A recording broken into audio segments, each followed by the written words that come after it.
শুক্রবার হলো আমাদের গুরুবার। তো শুক্রবারে তো আমরা সব সময় নিরামিষ খাই।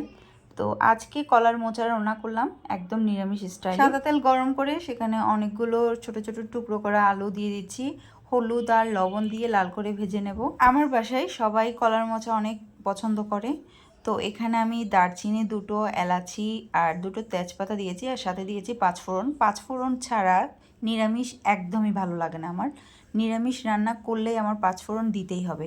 তো এখানে আমি আদা বাটা দিয়েছি, হলুদ, মরিচ, জিরের গুঁড়ো দিয়েছি। মরিচের গুঁড়োটা আমি অল্প কিছুটাই দিয়েছি যাতে কালার হওয়ার জন্য। আমিষের থেকে না নিরামিষ রান্নাটা অনেক বেশি ঝামেলার, অনেক রকমের মশলা অ্যাড করতে হয়, না হলে নিরামিষ একদমই মজা হয় না, একদম বাজে হয়। টমেটো, কাঁচামরিচ দিয়েছি। নামানোর আগে একটু ঘি, ধনেপাতা আর গরম মশলা দিয়ে কিছুক্ষণ ঢেকে 5 মিনিট মতো রেখেছিলাম, এরপর নামিয়ে কলার মোচার সাথে আজকে অনেকগুলো আইটেম করেছি।